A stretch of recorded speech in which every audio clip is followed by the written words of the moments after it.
السلام علیکم ورحمۃ اللہ وبرکاتہ۔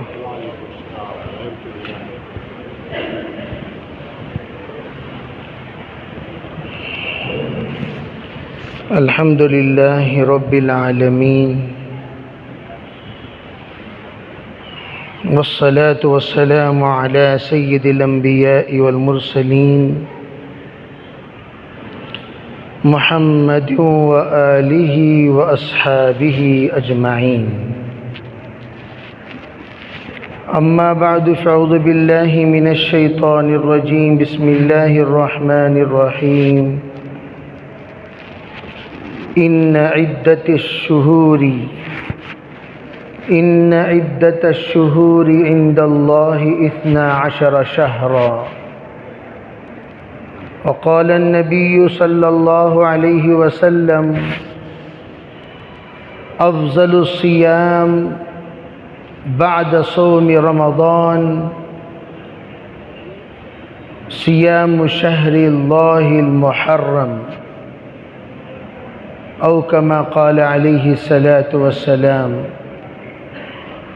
سبحان ربک رب العزة عما یصفون، وسلام علی المرسلین، والحمد للہ رب العالمین۔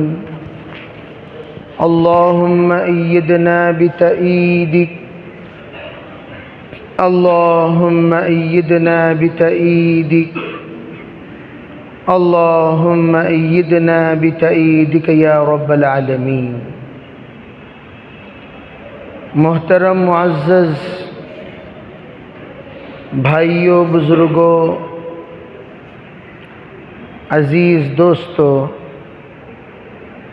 اس وقت میں ہم لوگ ماہ محرم کی 6ویں تاریخ میں پہنچ چکے ہیں۔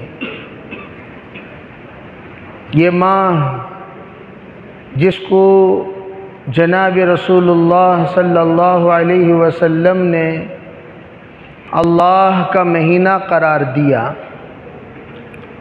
ویسے اگر دیکھا جائے تمام ایام اللہ کے ہیں، تمام مہینے اللہ کے ہیں، شب و روز اللہ کے ہیں، دن و رات اللہ کے ہیں۔ اللہ کے رسول علیہ السلام نے کسی بھی دن کو، کسی بھی رات کو برا بھلا کہنے سے منع کیا، اور اللہ کا ارشاد نقل فرمایا، لا تسبوا الدہر وانا الدہر کلہ اقلب اللیل والنہار۔ کبھی زمانے کو برا بھلا مت کہا کرو، زمانہ میں ہوں اور میں رات اور دن کو لاتا ہوں۔ علماء فرماتے ہیں رات کا مالک بھی اللہ ہے، دن کا مالک بھی اللہ ہے۔ جب اللہ ہی رات و دن کا مالک ہے تو اللہ جل جلالہ امن والہ تمام ایام کو بابرکت ایام بنائے ہیں، لیکن وہ دن، جس دن کو، جس ماہ کو اللہ نے اپنا مہینہ قرار دیا نبی کی زبانی، شہر اللہ المحرم، اللہ کا مہینہ محرم کا مہینہ ہے، تو اس مہینے کی خصوصی فضیلت ظاہر ہوتی ہے۔ اور یہ کب سے ہے؟ یہ اس دن سے ہے یوم خلق السماوات والارض، اللہ جب سے آسمان و زمین کو پیدا کیا اس دن سے محرم کا مہینہ محترم مہینہ ہے، محرم کا مہینہ مقدس مہینہ ہے، محرم کا مہینہ قابل احترام مہینہ ہے، محرم کا مہینہ عبادتوں کا مہینہ ہے۔ اسی لیے اللہ کے رسول علیہ السلام نے فرمایا، اگر کوئی روزہ رمضان المبارک کے بعد بہترین روزہ ہے، افضل روزہ ہے، اگر کوئی مہینے میں روزہ رکھنا اچھا ہے، بہتر ہے، تو وہ رمضان کے بعد محرم کا مہینہ ہے۔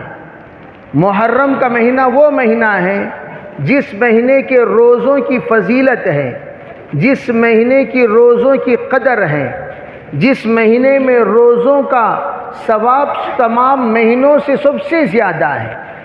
اس لیے حضرات علماء فرماتے ہیں کتب علیکم الصیام کما کتب علی الذین من قبلکم لعلکم تتقون۔ جب یہ آیت نازل ہوئی، یہ آیت میں جس روزے کی طرف اشارہ ہے وہ روزے سے مراد وہ روزہ جو محرم میں پچھلے امتوں پر اللہ نے فرض کیا تھا۔ وہ کون سا؟ وہ عاشورے کا روزہ اور اس سے متعلق دیگر روزے۔ جو عاشورے کے روزے یہ تو اللہ کی طرف سے تمام امتوں پر فرض تھا، آدم علیہ السلام سے لے کر جناب محمد رسول اللہ صلی اللہ علیہ وسلم تک تمام امتیوں پر عاشورے کا روزہ فرض تھا۔ خود اللہ کے رسول علیہ السلام عاشورے کا روزہ فرضیت کے ساتھ رکھا کرتے تھے اور تمام امتیں رکھتی تھیں۔ جس وقت میں اللہ نے رمضان المبارک کا مہینے کا روزہ عطا فرمایا، عاشورے کے اوپر سے فرضیت کا حکم ہٹا لیا کہ اب سے عاشورے کی فرضیت نہیں رہے گی، فضیلت رہے گی۔ اسی لیے اللہ کے رسول علیہ السلام نے فرمایا جو شخص عاشورے کا روزہ رکھتا ہے اس کے اگلے 1 سال کے گناہ اللہ معاف کر دیتا ہے۔ جس وقت مدینہ منورہ آپ تشریف لائے، دیکھا لوگ روزہ رکھتے ہیں یہود، پوچھا کیا بات ہے، آپ لوگ عاشورے کا روزہ تم بھی رکھتے ہو؟ فرمایا ہاں ہم بھی رکھتے ہیں۔ پوچھا کس بات پر، کس خوشی پر؟ فرمایا اللہ کے رسول حضرت موسیٰ علیہ السلام کو اور ان کی قوم بنی اسرائیل کو جو ہمارے آبا و اجداد ہیں، ان کو اللہ نے قبطیوں سے، فرعون سے نجات دلائی تھی اور ہم لوگ اس وقت میں نجات پائے تھے، اور اسی دن فرعون انا ربکم الاعلی کہنے والے کو اللہ نے تہس نہس کیا تھا، نیست و نابود کیا تھا، اس کو زمین بوس کر دیا تھا، اور اس کے منہ میں جس وقت اس نے کلمے کا اقرار کیا، آمنتو، میں ایمان لایا اس پروردگار پر جو بنی اسرائیل کا خدا ہے، برب موسیٰ و ہارون، اور موسیٰ اور ہارون کا رب ہے، اس پر میں ایمان لایا۔ یہ اس وقت کہا جب دیوار کھڑی ہو گئی اور راستہ سمندر میں کھل گیا، خشک راستہ جس پر سے بنی اسرائیل پار ہو گئے، دائیں بائیں پانی کی دیوار کھڑی ہوئی ہے اور یہ درمیان میں پھنس چکا ہے۔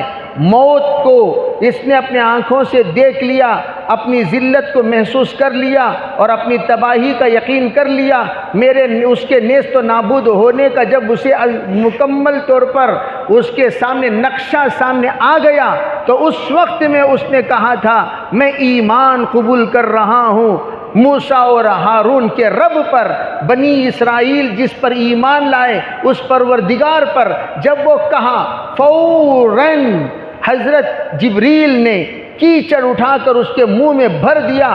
کیوں؟ ان اللہ یقبل توبۃ عبدہ ما لم یغرغر، اللہ بندے کا توبہ اس وقت تک قبول کرتا ہے جب تک کہ وہ غرغرے کی حالت میں، سکرات کی حالت میں نہ پہنچ جائے۔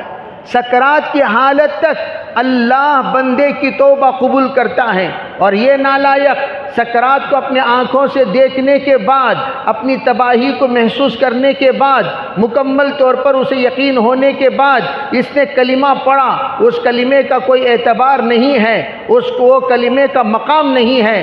اللہ نے قیامت تک کے لیے اسے عبرت بنا کر اس کے بدن کو باقی رکھ دیا۔ کیوں؟ تاکہ اللہ کے نافرمانوں کا انجام لوگ دیکھیں۔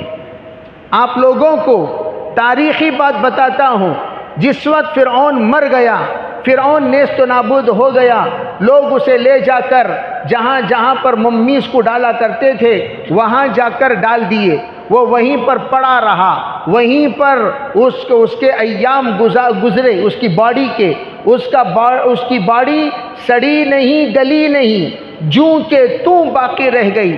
اللہ نے اسی کو فرمایا لمن خلفک آیا، جو بھی آپ کے تیرے بعد آئیں گے اور تیرے جیسے حرکتیں کریں گے، تجھ جیسے جرأت مندانہ اللہ کے سامنے منہ چڑھ کر بات کریں گے، تجھ جیسے اخلاق والے ہوں گے، تجھ جیسے ظالم ہوں گے، ان تمام کے لیے نشانی کے طور پر تیرے بدن کو میں باقی رکھ دیتا ہوں تاکہ وہ لوگ عبرت حاصل کر لیں۔ اگر ایسی حرکت کریں گے تو ایسا انجام ہوگا۔ جس وقت قرآن میں یہ آیت نازل ہوئی، موسیٰ علیہ السلام کا زمانہ کہاں، سرکار دو عالم صلی اللہ علیہ وسلم کا زمانہ کہاں؟ موسیٰ علیہ السلام کے زمانے میں وہ اس کی باڈی لے جا کر وہاں پر رکھی گئی، جو احرام کہا جاتا ہے، احرام کہا جاتا ہے، مصر کے احرام میں لے جا کر اس کو رکھ دیا گیا تھا، میوزیم میں رکھ دیا گیا تھا، لیکن اس کی طرف کوئی توجہ نہیں دے رہے تھے۔ جس وقت یہ آیت نازل ہوئی تب یہودیوں کو اس بات کا احساس ہوا، ارے فرعون ابھی بھی اس کی باڈی جوں کہ تو باقی ہے، قرآن کہہ رہا ہے۔ پھر جا کر ان لوگوں نے تلاش کیا، اس کی باڈی کو پہچانا، اس کی باڈی کو نکالنے کے بعد لا کر متعین باکس میں رکھا اور رکھ کر اس کے بارے میں عبرت ناک انہوں نے نصیحت حاصل کی کہ جو بھی اللہ کے سامنے ایسی حرکت کرتا ہے اس کا انجام یہ ہوتا ہے۔ پھر بھی وہ لوگ سدھرے نہیں۔ یہ کب؟ قرآن پاک کی آیت نازل ہونے کے بعد فرعون کی لاش کو لا کر انہوں نے میوزیم میں رکھا۔ تو میں یہ عرض کرنا چاہتا ہوں، جب اکابر علماء میوزیم کو گئے اور جانے کے بعد اس کی دیدار کی، اس کو دیکھنے کے بعد ان کا بیان یہ ہے کہ وہ جس طریقے سے کوئی ہیبت ناک چیز کو، خوفناک چیز کو دیکھنے کے بعد منہ بھی کھل جاتا ہے، آنکھیں بھی پھٹ جاتی ہیں، اسی طرح آج فرعون کی لاش ہے، گویا ہیبت کھا کر جس طرح منہ بھی کھل جاتا ہے، آنکھیں پھٹ جاتی ہیں، اس طرح منہ اور آنکھ پھٹی کی پھٹی رہ گئے ہیں۔ اس کا چہرہ دیکھتے ہی وہ احساس ہوتا ہے بڑی ہیبت کے ساتھ اس کی موت ہوئی ہے۔ اور جب جانے کا نمبر آیا، کسی شاگرد نے پوچھا استاد سے، حضرت بتائیے اس کمبخت کو دیکھنے کے لیے میوزیم ہم جا رہے ہیں، اتنی ٹکٹ ہم لے چکے ہیں، ذرا جانے کے وقت کی دعا ذرا پڑھا دیجئے، کیا دعا کریں؟ کہا وہ جس کمرے میں موجود ہے اس کمرے کے اندر جاتے ہوئے تم یہ دعا پڑھ لینا، اللہم انی اعوذ بک من الخبث والخبائث۔ جب فرعون کو دیکھنے کے لیے جائیں تو یہ دعا پڑھ لینا تاکہ تم پناہ میں آ جاؤ۔ جو دعا بیت الخلاء میں پڑھتے ہیں وہ دعا پڑھ لو۔ الغرض میں یہ عرض کرنا چاہتا ہوں، اس کو جو اللہ نے تباہ کیا، نیست و نابود کیا، وہ عاشورے کا دن۔ عاشورے کا دن بڑا تاریخی دن ہے، تاریخی دن۔ سند کے اعتبار سے کچھ باتوں کی سند پکی ہے، کچھ باتوں کی سند کچی ہے، کچھ باتوں کی سند صحیح ہے، کچھ باتوں کی سند ضعیف ہے۔ ہاں لیکن میرے عزیز بھائیوں، اکثر لوگ کہتے ہیں کہ اسی دن یہ واقعہ پیش آیا، اس کی فہرست بڑی لمبی ہے۔ کہا جاتا ہے حضرت آدم علیہ السلام کی توبہ اللہ نے اسی دن قبول کیا تھا۔ کہا جاتا ہے کہ عرفات کے میدان میں آدم اور حوا کی ملاقات اسی دن ہوئی ہے۔ کہا جاتا ہے کہ نوح علیہ السلام کی پہاڑی پر ان کی کشتی اسی دن رکی ہے۔ کہنے والے کہتے ہیں حضرت ابراہیم علیہ السلام کو آگ سے نجات بھی اللہ نے اسی دن عطا فرمایا۔ کہنے والے کہتے ہیں یعقوب علیہ السلام کی آنکھوں کی روشنی بھی اسی دن، حضرت یوسف اور یعقوب کی ملاقات بھی اسی دن، حضرت ایوب کو بیماری سے نجات بھی اسی دن، حضرت یونس کو پیٹ سے نجات، جو مچھلی کے پیٹ کے اندر 40 دن رہ گئے تھے، اس سے نجات بھی اسی دن۔ گویا یوں سمجھو کہ حضرت نبی اکرم صلی اللہ علیہ وسلم کے بعض اقوال کے مطابق حشر کا میدان جس وقت اللہ قائم کرے گا وہ دن بھی عاشورے ہی کا دن ہوگا، اور عاشورے ہی کا دن ہوگا اور جمعے کا دن ہوگا، اس دن اللہ رب العزت حشر کا میدان قائم کریں گے، دنیا کو نیست و نابود کریں گے۔ اور یہاں تک کہا وجود سماوات والارض، آسمان و زمین کی پیدائش بھی اسی عاشورے کو ہوا ہے، اور آسمان و زمین کی تباہی بھی اسی عاشورے کے دن اللہ کرے گا۔ اسی لیے کہا عاشورے کو روزہ رکھنے والے وہ حشر کے میدان کے پیاس سے محفوظ رہیں گے۔ وہ حشر کا میدان جو انتہائی تکلیف کا دن، انتہائی مصائب کا دن، انتہائی پریشانی کا دن، انتہائی حالات کا دن، انتہائی نفسی کے عالم کا دن، اس عالم کے دن میں اللہ کسی کو نجات دے سکتا ہے، یہ ان لوگوں کو دے گا جو عاشورے کے روزے کا اہتمام کرتے ہیں۔ اپنے اپنے اعمال یہ تو یقینی طور پر ہیں ہی، لیکن کہا جاتا ہے کہ اللہ رب العزت اسے نجات دیں گے، یہ ایک سبب ہے۔ اور ہمیشہ یاد رکھنا یہ جزوی اسباب کی وجہ سے کلی اعمال فوت نہیں ہو جاتے۔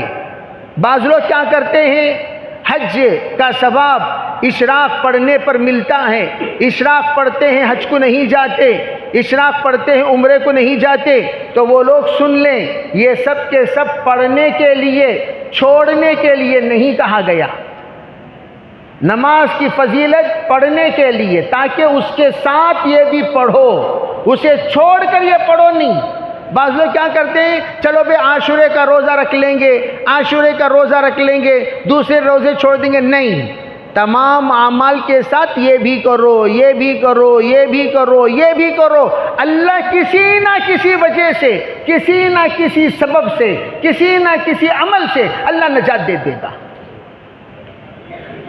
امید کے ساتھ کرو، اس سے بھی نجات ہو سکتی ہے، اس سے بھی نجات ہو سکتی ہے، اس سے بھی نجات ہو سکتی ہے، اس سے بھی نجات ہو سکتی ہے۔ ارے بھئی نجات کے لیے اللہ کے یہاں بہانہ چاہیے۔ آپ کسی ایک عمل پر یقینی طور پر یہ نہیں کہہ سکتے اسی وجہ سے، نہیں۔ کتنے ایسے بزرگوں کے واقعات ہیں، خواب میں پوچھا گیا ذرا بتائیے آپ کی نجات کیسے ہو گئی، آپ کی نجات کیسے ہو گئی، آپ کی نجات کیسے ہو گئی؟ تو ایسی باتوں کو بزرگوں نے بتایا جن باتوں کا زندگی کے اعمال میں کوئی حیثیت نہیں ہے،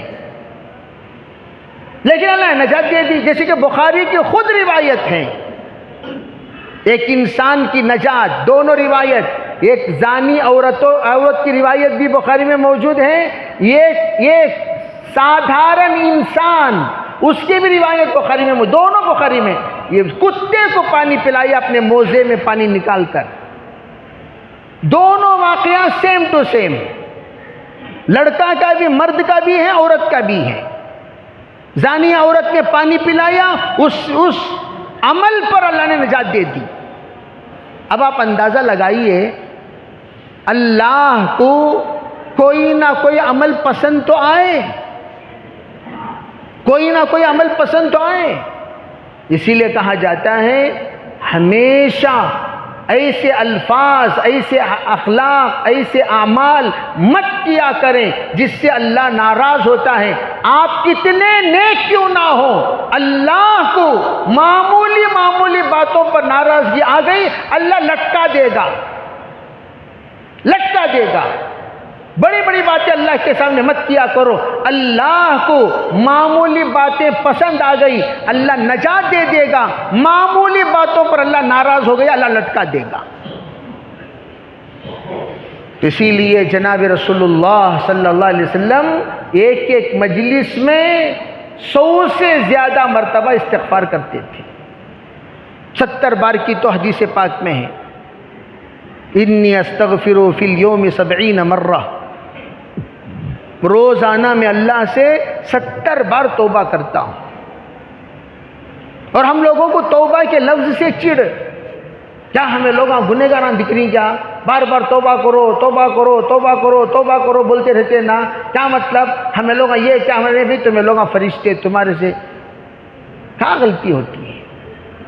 فرشتے نہ بھئی، فرشتوں سے کہاں غلطی؟ انسان ہیں ہم ہم سے غلطی ہوتی ہے. سرکار دو عالم صلی اللہ علیہ وسلم نے انسانوں کو کہا کہ میں 70 بار جب روزانہ توبہ کرتا ہوں تم بھی توبہ کرو. توبہ کرو، رات میں دن میں چلتے پھرتے اٹھتے بیٹھتے توبہ کرو. عاشورے میں محرم میں توبہ اللہ کے یہاں بہت مقبول توبہ ہے.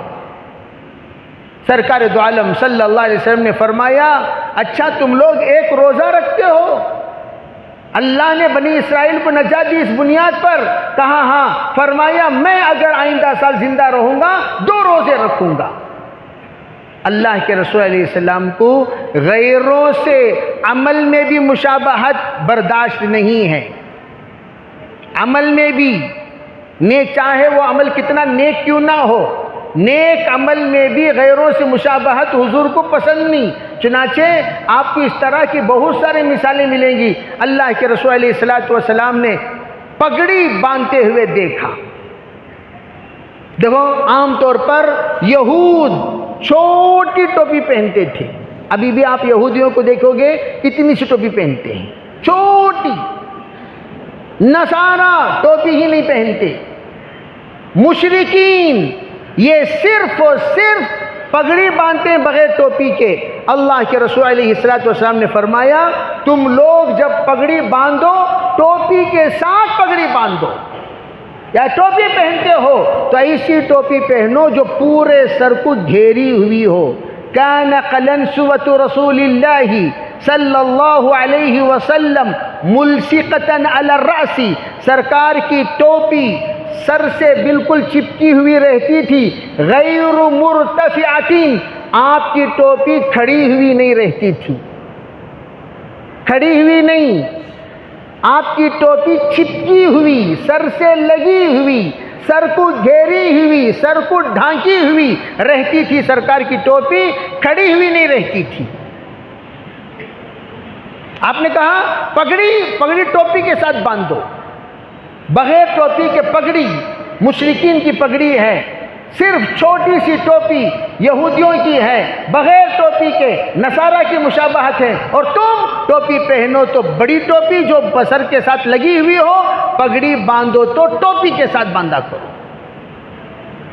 اور دن بدن ہم لوگوں کی مشابہت غیروں کے ساتھ جب عبادت میں برداشت نہیں ہے. ہم مسلمان ہیں، اچھی طرح سمجھو، مسلمان کی طرح نظر آئے گا دنیا میں کہیں بھی رہے گا. کہاں پر میں سے نہیں. آپ نے پیتل کو پہن کر دیکھا کسی انسان کو، آپ نے فرمایا تم سے مجھے بتوں کی بو آ رہی ہے. حدیث پڑھو، بتوں کی بو آ رہی ہے. آپ نے دیکھا یہ ایک لال رنگ کا کپڑا پہن کر آ رہا ہے. سرکار نے اس کے سلام کا جواب نہیں دیا. سرکار نے چہرہ پھیر لیا، ادھر آئے تو چہرہ پھیر لیا. کیوں؟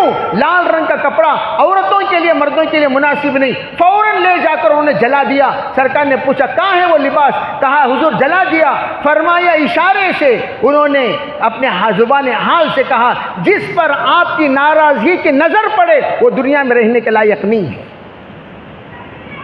عورتوں کیوں نہیں دے دیا؟ بھئی مسلمان بنو. سرکار دو عالم صلی اللہ علیہ وسلم نے فرمایا خالف الیہود والنصارى. مشرکین کو دیکھا مونچھیں بڑی بڑی، داڑھی چھوٹی رکھتے ہیں. سرکار نے فرمایا تم لوگ کرنا کیا ہے؟ قص الشوارب وعفوا اللحى. تم مونچھیں کاٹا کرو، داڑھی بڑھایا کرو. مونچھیں کاٹا کرو، داڑھی بڑھایا کرو. میرے عزیز بھائیوں، یہ سرکار کے ہدایات ہیں. محرم میں آپ نے فرمایا اگر یہ لوگ 1 روزہ رکھتے ہیں تم 2 روزے رکھا کرو. 9 10 10 11 آج 6 تاریخ ہے، ہفتہ 7، اتوار 8 اور پیر 9.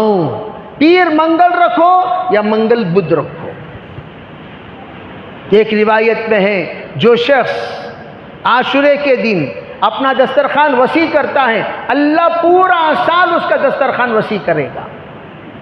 دیکھو یہ سب کے سب آداب ہیں، واجبات نہیں ہیں، فرائض نہیں ہیں. جہاں تک ہو سکے اچھا کھانا کھلایا کرو. کس کو؟ من وسع علی عیالہ، جو اپنے اہل و عیال پر وسعت کا معاملہ کرے. آپ اب تک گھر میں دال روٹی کھایا کرتے تھے. ارے بھی عاشورے کا دن ہے، ذرا اچھا انتظام کرو، مچھلی لایا کرو، گوشت لایا کرو، بریانی بنایا کرو، میٹھا بنایا کرو. دسترخوان وسیع کرنے کا مطلب اپنے دوست و احباب میں غریب اور فقراء مساکین ہیں، ان کو بھی بلا کر اپنے دسترخوان میں بٹھا لیا کرو. دسترخوان بہترین کھانا بنا کر خود بیٹھ کر کھا کر ڈکر دے دینا کافی نہیں ہے. غریبوں کو بلایا کرو، بٹھایا کرو، کھلایا کرو، تاکہ تمہارے دسترخوان پر غریب بھی آئے، یتیم بھی آئے، مسکین بھی آئے، بیوہ بھی آئے. یہ کرو. اس لیے علماء فرماتے ہیں عاشورہ یہ روز اول ہی سے قابل قدر دن ہے. اتفاق سے حضرت حسین کی شہادت بھی عاشورے کا مبارک دن میں ہو گئی. حضرت حسین کی شہادت کی وجہ سے عاشورہ نہیں بنا، بلکہ عاشورے میں پہلے ہی سے حضرت عاشورے کا سلسلہ جاری ہے. اور اسی دن اور ایک واقعہ، انقلابی واقعہ، جیسے کہ میں نے واقعات بیان فرمائے، ان واقعات میں اسی دن اور ایک تاریخی واقعہ حضرت حسین کی مظلومانہ شہادت، وہ بھی عاشورے کے دن ہی پیش آیا. 17 افراد حضرت حسین کے خاندان کے شہید کیے گئے، تڑپا کر ایک قطرہ پانی کے لیے. انہوں نے جان دے دی، شریعت نہیں چھوڑی، جان دے دی، کمپرمائز نہیں کیے، جان دے دی، ظالم کا ظلم سہ لیا، لیکن ظالم پر ظلم نہیں کیا، ظالم پر تلوار نہیں اٹھایا. اپنی جان بچانے کے لیے تلوار سونت لیے تھے، ڈھال اٹھا لیے، مقابلے کے لیے کھڑے ہو گئے، لیکن ظلم نہیں کیا کسی پر. اور اس دن بھی میدان کربلا میں کوئی نماز نہیں چھوڑی. حضرت حسین کی شہادت سجدے کی حالت میں ہوئی ہے. جتنے ماتم منانے والوں سے پوچھو جناب آج کی نماز کیا ہوئی؟ شہادت کے دن ماتم تو خوب منا رہے ہو، نماز کیا ہوئی؟ کوئی نہیں پڑھتا نماز، کوئی نہیں دیکھتا نماز، کوئی نہیں سنتا نماز. اس نے یوں سمجھ گیا کہ میرے ماتم منانے پر ایمان و یقین کا حق ادا ہو گیا. ارے اللہ کے بندو، یہ عبداللہ ابن سبا کی یہ نسل ہے جو ماتم مناتی ہے. اور تمہیں معلوم ہونا چاہیے عبداللہ ابن سبا ایسا کمینہ جس نے حضرت علی ہی کے حیات میں یہ کہہ دیا تھا.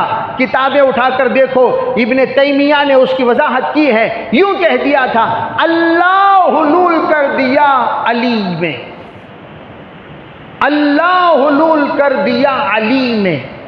اللہ کا ایک نام ہے العلیو، العلیو اللہ کا نام ہے. تو اس نے کیا کہا؟ العلیو جو اللہ کا نام ہے وہ اللہ کا نام نہیں، علی کا نام.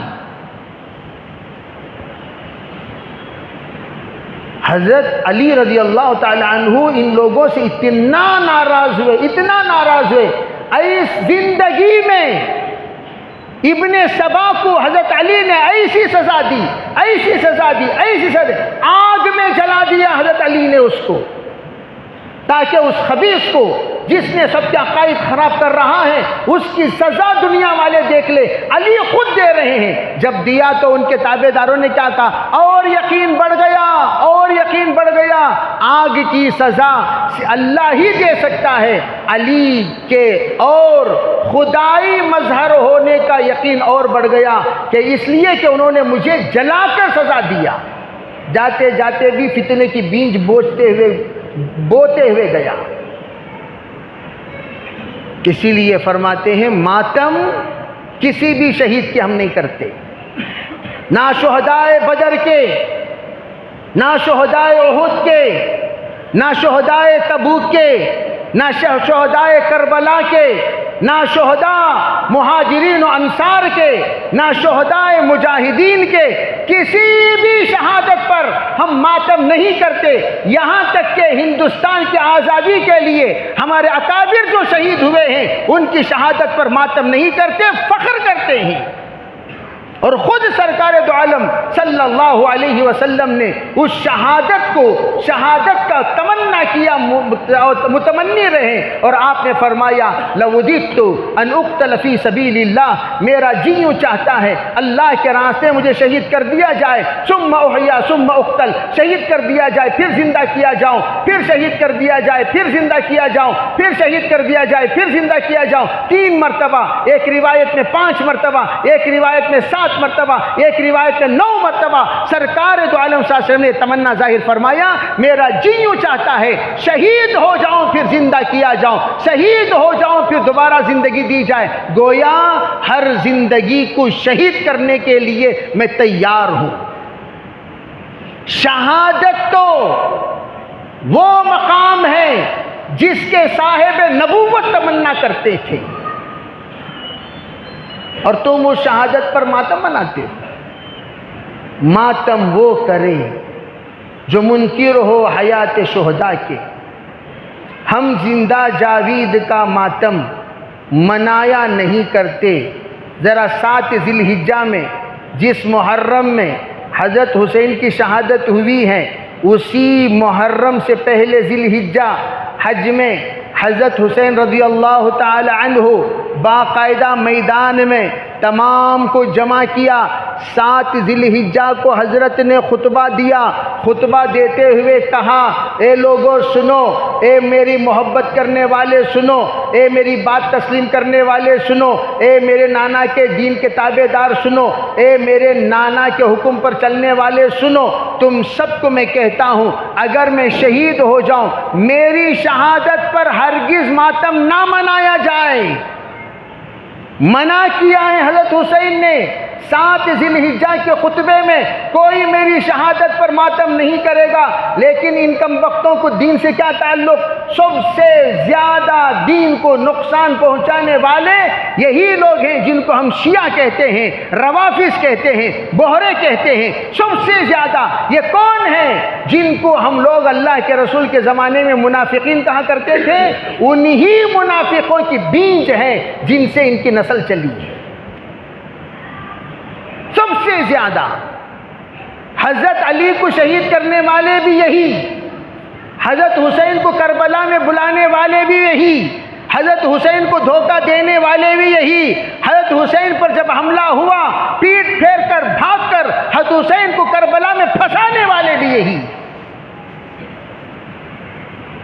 کوفہ کے میدان میں آل رسول کے غدار ہیں یہ لوگ، اور آج بڑی وفاداری کا ماتم کے ذریعے سے اظہار کیا جاتا ہے۔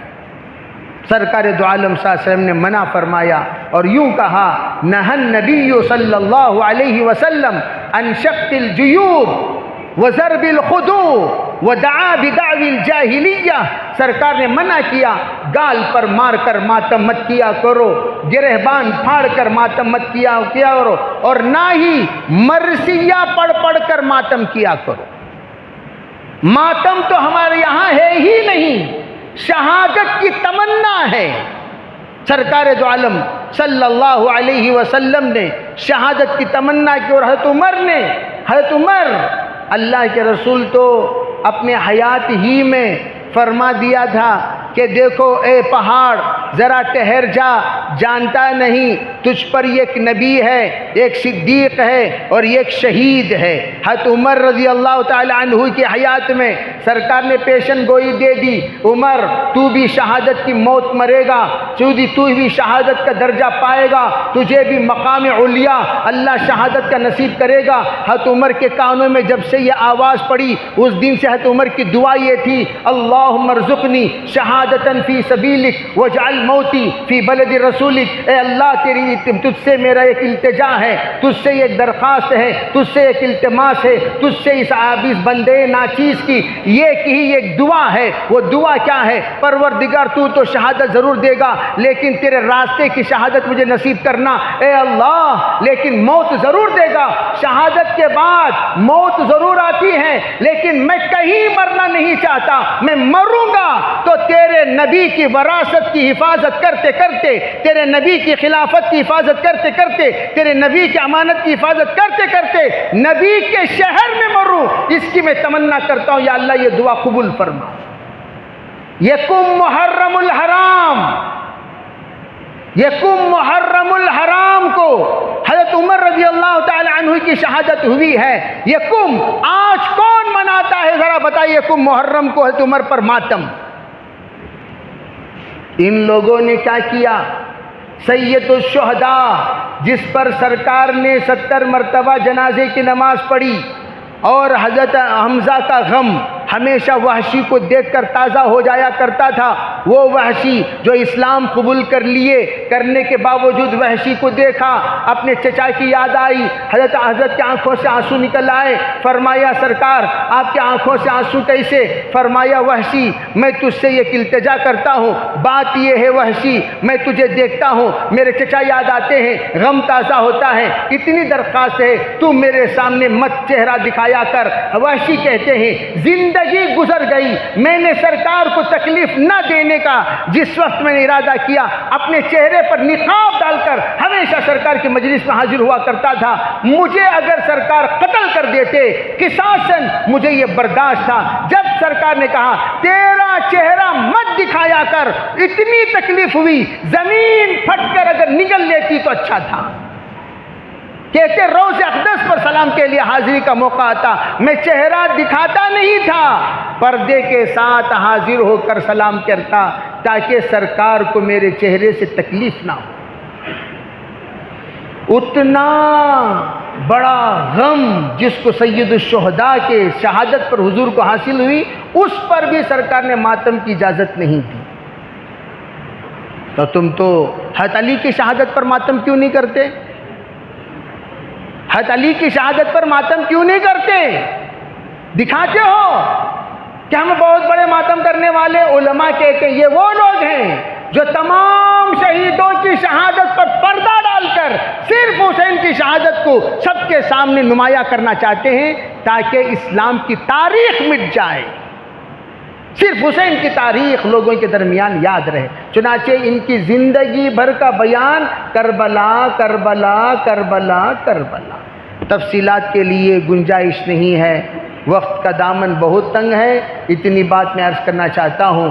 ان دنوں میں ہمارے اکابر علماء نے فرمایا ان کی مشابہت اختیار کرتے ہوئے کالا لباس مت پہنا کرو، کالی کوئی چیز استعمال مت کیا کرو، تاکہ کہیں ایسا نہ ہو کہ تم اگر کالے چیزیں استعمال کرو گے لوگ یوں سمجھیں گے او ہو یہ ماتم میں کالا لباس پہن لیا، یہ ماتم میں کالا یہ پہن لیا وہ پہن لیا۔ یہ تمام چیزوں سے آپ کو باز رہنا ہے، اس لیے ہم ماتم ہرگز کسی کے نہیں کیا کرتے۔ الغرض اس ماہ مبارک میں صرف و صرف روزے کا اہتمام کریں، دسترخوان وسیع کریں، جن کے روزے قضا ہو گئے ہیں وہ روزے ان دنوں میں ادا کریں۔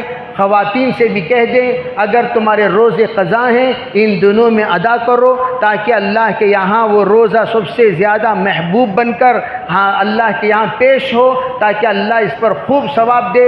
میرے عزیز بھائیوں، اسی مہینے سے ہمارا اسلامی سال شروع ہوتا ہے اور یہ اسلامی سال بھی 17 ہجری میں حضرت عمر رضی اللہ تعالی عنہ نے متعین فرمایا کہ یہی محرم ہمارا پہلا سال کا مہینہ ہوگا، اور حضرت عمر کے 17 ہجری میں طے کرنے کے بعد سے الحمدللہ ہمارا آج یہ مہینہ اسلامی سال کا پہلا مہینہ کہلایا جاتا ہے۔ 1444 1444 اس وقت ہجری کا سال چل رہا ہے۔ میں آپ کو ایک لطیفہ سنا کر اپنا بیان ختم کرتا ہوں، وہ یہ کہ جب سفر میں جا رہے تھے ٹرین میں تو لوگ کہہ رہے تھے ہم نے بڑے انگریز کو بھگا دیا۔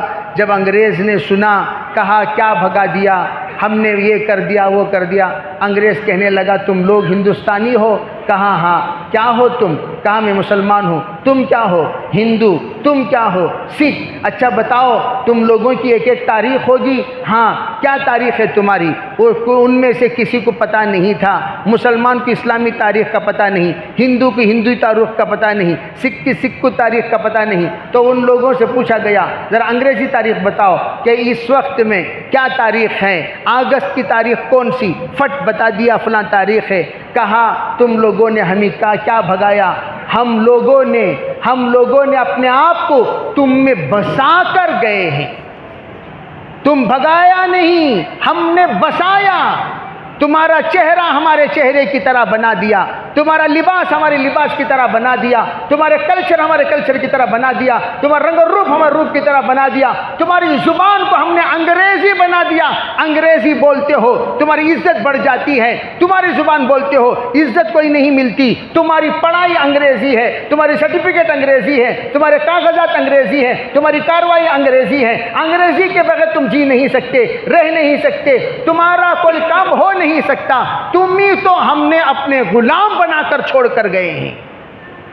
جاپان میں جاپان کی زبان چلتی ہے، چائنا میں چائنا کی زبان چلتی ہے، رشیا میں رشیا کی زبان چلتی ہے، ہندوستان میں ہندوستان کی زبانیں نہیں چلتی، کاغذات میں انگریزی چلتی ہے۔